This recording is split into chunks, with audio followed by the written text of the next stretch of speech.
with the new push from the White House to crack down on the number of migrants crossing the southern border. In just a few hours, President Biden is expected to sign an executive order that could temporarily shut down the border to many asylum seekers. Now, according to sources familiar with that plan, it would happen once the number of daily illegal crossing hits 2,500, and the border wouldn't reopen until it drops to 1,500.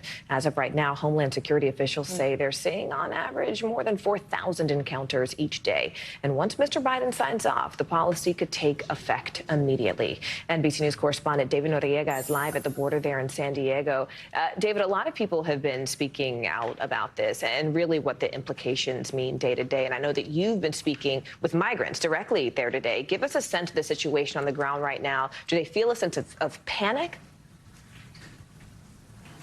So the big question right now is whether we're actually going to see this implemented at all. It is almost certainly going to be challenged in court, and we can talk about that. But in the meantime, what I've been doing is talking to migrants here at the border and getting a sense of whether they're aware that this is even happening. Generally, the answer is no, and that kind of tracks with what I've learned over the years of reporting on the border. It's very rare for migrants themselves to be aware in any kind of specific, meaningful way of changes to U.S. policy. But you also have to consider that there are very important intermediaries here, which are the smuggling networks, and particularly in this part of the border, specifically cartels, very powerful cartels that are becoming more and more increasingly engaged in the smuggling business, according to U.S. law enforcement officials. I heard from several migrants today that a lot of them were waiting just on the other side of that fence in Tijuana for days or sometimes even weeks, and then were told that they had to cross this morning. Some advocates who provide humanitarian aid to migrants on the ground also said that they saw a pretty substantial spike in crossings yesterday. It is possible that that represents smugglers pushing people to cross the border soon before this executive action goes into place. But a lot is kind of lost in the noise, lost in translation. It's hard to know.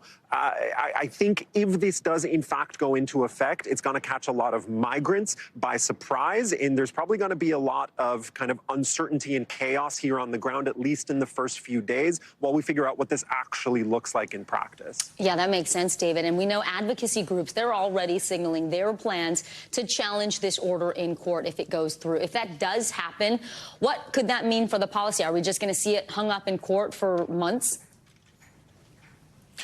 That is really the million-dollar question. This is for sure going to be challenged in court. I actually sat down with Homeland Security Secretary Mayorkas a few weeks ago. He was very clear in explaining that he expects any kind of executive action like this to be challenged in court.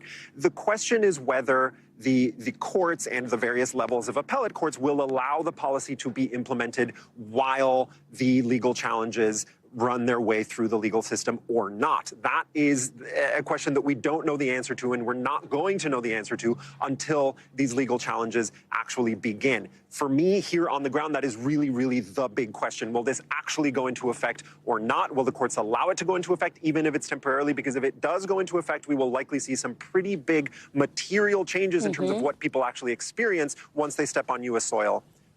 In places like here in San Diego. All right, a lot remains to be seen. NBC News correspondent David Noriega on the border in San Diego for us. Thank you, David.